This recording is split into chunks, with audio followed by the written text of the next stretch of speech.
G'day, friends and fans. Welcome to Writing Corner. I'm your host, the author, David Applegate, author of the book, The Boyhood of Cade, book one of the Empire Bells. The links are in the description below. Consider buying my books and becoming a patron of the channel. Please and thank you. Now, as a science fiction writer, I'm always looking to improve. And generally, there are 6 steps to writing good science fiction. First, before you write, you have to draft a unique storyline in a unique setting. Even my own fantasy sci-fi world is not set on a individual set of legends, lore, or entirely based on a role-playing system. I do use one, but I don't set it on that system entirely. I base it on. You can be inspired by a lot of things, but start with the idea and build on it. Characters, even fantasy and science fiction. You have to get inside the character's head, understand the character, and look at it from the character's perspective in that realm, not in your real world universe, how they act in their universe. Remember, the key is their universe. So you have to do a lot of world building. And it's not just the whole world, you're creating reality for that ripple effect. So, and I've covered this in my series before on world building, that the more you can't put everything down on the page. So you have to build it up and build it up. And over time, you're going to build it up more. But the reason why you do world building is to ensure consistency. This is not just mythology. This is the technology and a distinct feel.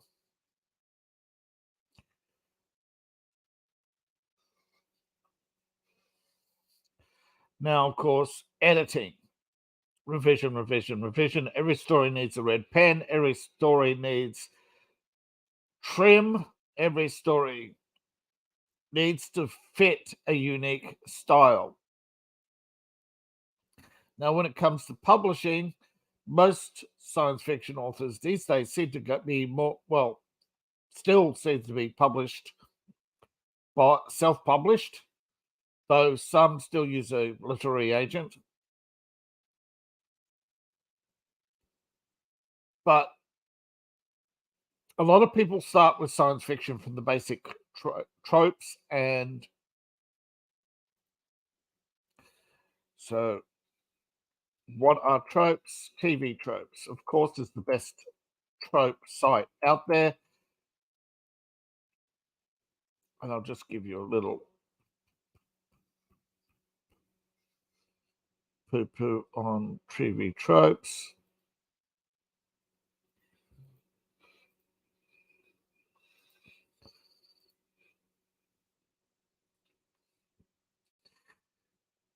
There we go. Pop Culture Wiki. And you got lots. Manga, anime, science fiction. But of course, when it comes to science fiction, you have to first really choose the universe. See, in science fiction, there's subgenres. You have fantasy, science fiction. You have Afrofuturism. You have alien invasion. You have apocalyptic and post-apocalyptic fiction. Boyopunk, cyberpunk, body horror, cybernetics, cyberpunk, science fiction comedy, science fiction erotica, Christian science fiction, diesel punk, dying earth, which is a complete genre on its own, eco-fiction,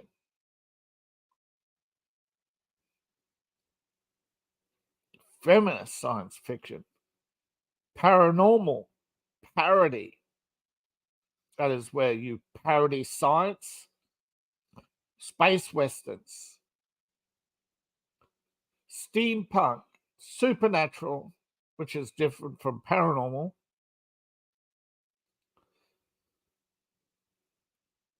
solar punk, space opera. Space opera used to be what Star Trek was, a space opera, but it's fallen. It's still sort of a space opera, but it's becoming more and more a sci-fi western. Actually, it's tried to start as a sci-fi western, fell into the genre of being a space opera, but it actually is returning to its space western roots through. Though it's a science fiction western, but it's still science fiction. The rather than the villain of the day, it's the conflict of the day. It's more about the conflict than the villain. Individual villain has no. You have grim dark, of course, gothic, grotesque, hard science fiction, hope punk, the imaginary voyage, inner space, interstellar wars, Inseki, which is a subgenre of fantasy, of portal for fantasy and science fiction, where you series of novels, games, and films where people are transported to another world, often having another life or reborn into another life. And of course, you have lit RPG, literature RPGs, where you basically, it's the Matrix, where you carry out an imaginary fiction, where you have science fiction worlds where people live fantasy lives in the Matrix, often living their ideal fantasies. Military science fiction, it's one of the most common. Star Trek and Star Wars was headed towards science fiction, but science fantasy is what I write in. It's a subgenre of fiction where combines tropes or elements of science fiction with fantasy. In the conventional story, things are somewhat scientifically plausible, but there are supernatural elements such as magic or perversions of scientific laws through various means, including logical but not hard science, although there is some hard science. Now, what I mean by logical science, let's say Einstein's laws, the manipulation of Newtonian gravity laws actually produce a warping field where you can travel faster than light. That's logical, but not hard science. But if it's supplemented by magic, therefore it becomes a perversion, so to speak. Perversion is not necessarily a bad word or a good word. It is adjectives. Do not assign motives to adjectives, please. Now, diesel punk is another interesting one. It's a more modern. It's Fallout, where you have a diesel world or a diesel-esque 1950s world, where diesel is the most powerful fuel. Although you get into it's a cyberpunk derivative, where you also have Fallout, which is a dystopia world, but it's also based on a sort of diesel punk, but where nuclear fuel cells are the most powerful, nuclear fuel cell cars, power armor, etc. But it has diesel punk still elements of liquid fuel in there. It was a society in transition, and then it reached its ultimate collapse. Cyberpunk was the creation of William Gibson, in which a futuristic world combines high-tech and low-tech energy technology as the juxtaposed with society collapse. But the difference between technology, now, it wasn't just Philip K. Dick and others, but Philip K. Dick, of course, became the predominant, but William Gibson started it. You have Judge Dredd, Neuromancer. Japanese cyberpunk began with Akira in 1988 with the film, although 60s, you go back to new wave science fiction. Now, with cyberpunk, technology is the global disparity between wealth. The wealthier you are, the more technology you have, the better technology you have. You have multiple layers of technology where, what's the punk part? Well, that's the weird part. The punk goes down, right? The conformist down to punk. The punks, cybernetic punks. So you have a it is actually punk culture and early hacker culture rolled into one. Punk culture is a variety of ideologies, fashion, in visual arts, dance, literature, and film, predominantly around punk rock. The punk ethos is non-conformity, anti-authoritarianism, anti-corporatization, do-it-yourself ethic. So if you ask for help, you're not going to get it. Anti-communism, anti-consumerism, anti-corporatism. It is, in fact, punk is anti-communist, by the way. It is an anti-corporate, so it is anti-fascist. It believes in direct action, but also a do-it-yourself attitude. One of the things that stands out in punk culture is T-shirts with leather jackets, Doc Marten boots, outrageous hairstyles, which often was not limited to, but often most commonly seen through the spiked mohawk. The use of male and female cosmetics, tattoos, jewelry, body modifications. Women in the hardcore scene wear masculine clothing.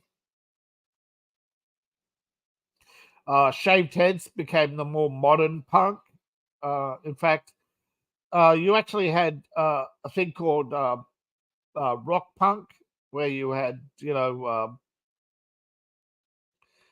a kind of anti-punk rock, which basically devolved into grunge. But you had a sort of corporate mocking where you had rock punkers, punk rockers who wore corporate suits. Long sleeve shirts with poorly worn tie, turned up collars, a sort of pseudo scruffy haircut. And that, of course, also devolved into grunge. Now, there were punk scenes in Brisbane, Sydney, Melbourne in Australia, Toronto, Vancouver, Montreal in Canada, Boston and San Francisco. But punk scene predominantly evolved and it continues to evolve in London, though Los Angeles tends to be a mirror of the London scene. Punk is not a very worldwide movement right now, and it is, in some parts of the world, it is actually dying, but in literature, it is still one of the biggest, it's still a big literary influence, particularly with cyberpunk. But various categories are evolved around punk. You also have romance and slipstreams. Now, slipstreams is an unconventional breaking of the boundary of the genre, where you have new wave science, basically a slipstream effect.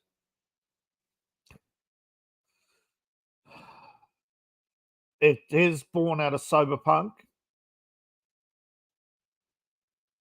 It's the fiction of strangeness, the familiar yet strange science. And it came from, it's called slipstream punk because it came from the slipstream anthology. Now, what I understand of slipstream is that it's actually a method of faster than light transportation, but I could be wrong because it doesn't explain the slipstream effect or the anthology.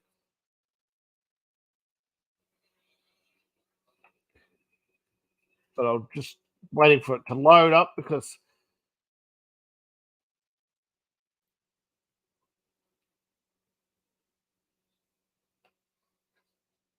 nope, doesn't want to load. I had a page die. I mean, it doesn't want to load, so I have to reload it. Sorry. Trill. Oh, I've got to. Okay, Slipstream Trilogy.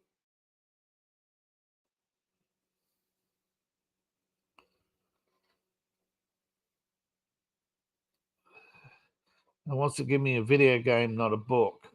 What did I do wrong? Because it's giving Tro.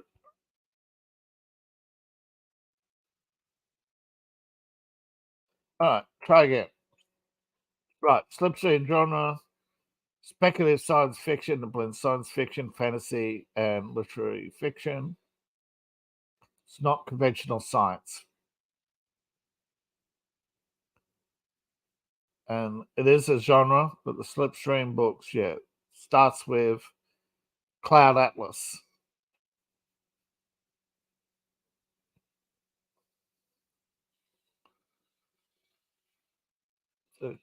Books, Slipstream genre releases.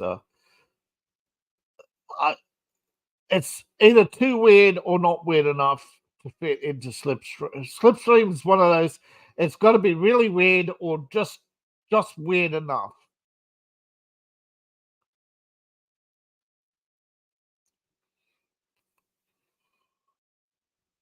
It's a pervasive, eerie tone. Lends itself to short stories rather than long fiction. It's a fiction of strangeness.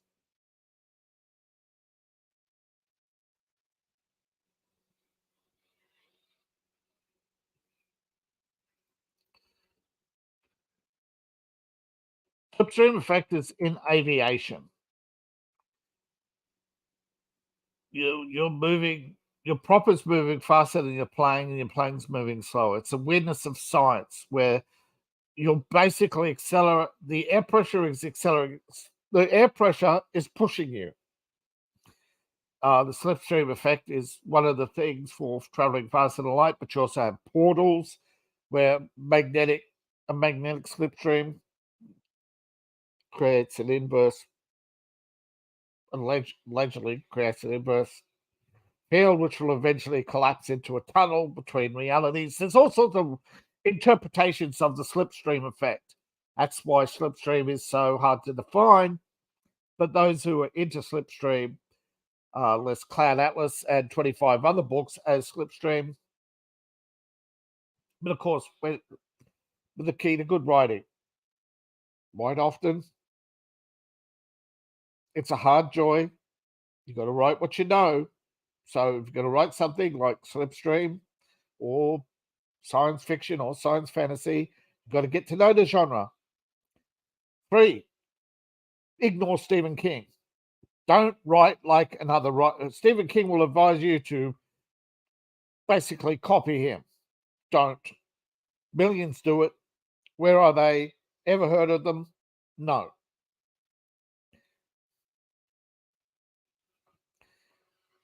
Derivative works. Yeah, you can take cyberpunk, create diesel punk, fallout punk, or post-nuclear punk, or derivative of. There are subgenres that keep breaking up and I think lit RPG is the newest in a while. I don't know of anything. Slipstream came before that, and before that you had weird science, punk rock, cyberpunk. Cyberpunk was big for a long time. It is actually in decline, not in the RPG world, as in the role-playing game industry. It's going forward. It's taking over from many others. Cyberpunk, though, of course, is broken into. You have the Gibson-esque and the non-Gibson-esque. Basically, you have Cyberpunk and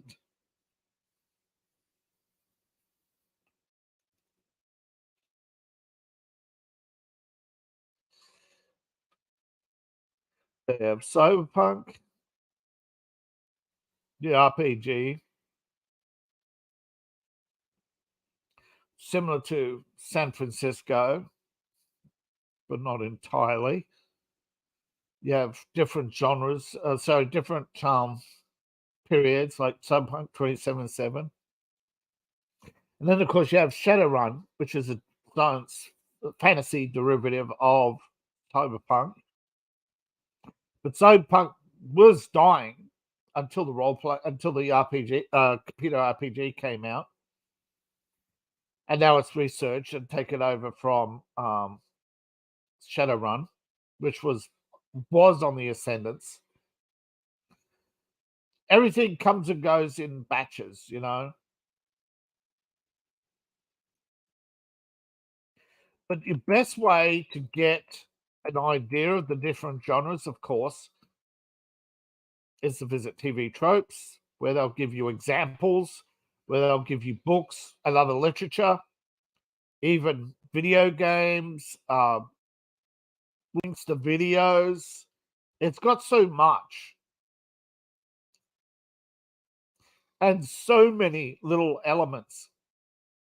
Superhero, powers, where they come from. Of course, another great source for science fiction and hard science fiction is the actual guide to science fiction.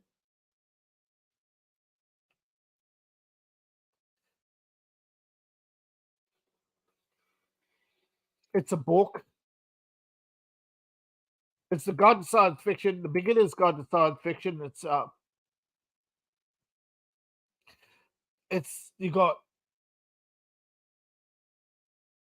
your best reading it online, but there's a video on it. Isaac Asimov, the master of science fiction. Asimov is the master of science fiction. If you want basic, hard, or galaxy spanning science fiction, Asimov, Arthur C. Clarke. Then, of course, you got Cambridge Press has the Guide to Science Fiction. And then they've got the Ultimate Guide to Science Fiction from Skillshare.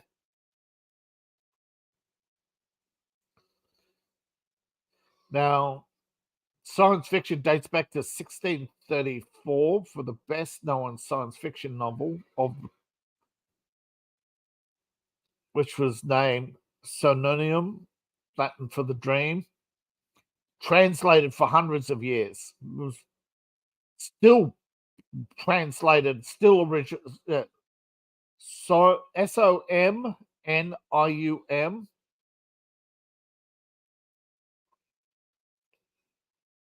written in Latin by Johannes Kepler.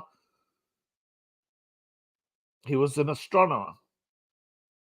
And basically, you've got various books. But yes, Kepler is the father of science fiction and the open mind and weird science. Here we go. It is the book. See, you learn science fiction from science fiction. You learn science fiction and your genres from different science fiction writers. And it's amazing. The most famous book of all time, other than the Bible, is 3.51. Well, you can only please some of the people some of the time. There's Asimov. He's Robot, the complete collection. Just might as well buy the big, fat, meaty. Don't try to read it all at once. Some of the stories will put you to sleep. Some of them, they're all speculative, short stories. But Asimov was prolific, but he was a genius. And even his, well, I wouldn't call them boring or mediocre stories, but slice of life that you'll recognize Star Trek episodes. You'll recognize a lot of things when you read Asimov. And basically, of course, the main thing is write often, edit more often, and write what you know. Study science fiction. World build. I have a whole series on it. World build, factions, build your world, build your nations, build your factions, and build your characters. And then you write your story. You can't do it as you're going along. You're always going to revise, edit as part of editing.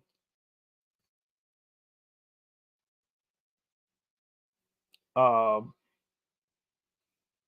think that's about it. I don't think there's much else. I mean, subgenres, you have to be a fan of the subgenre to write about it, of course. I don't think science fiction, hard science fiction, or robotics, the usual robotics in spaceships, space opera. Those are all right normie stories. Now, if you want to know, romance, number one. Majority of books are romance. Then you have murder mystery. Then you have science fiction. Then you have fantasy. Science fiction is the third largest genre. But in those genres, you come down, you look at it, right? Romance. You have thrillers. Thrillers include serial killers, police procedure, your slice of life, everything, right? Then you get the science fiction, and then you get the fantasy, and then you get down to horror. Horror's right at the bottom in a thin slither.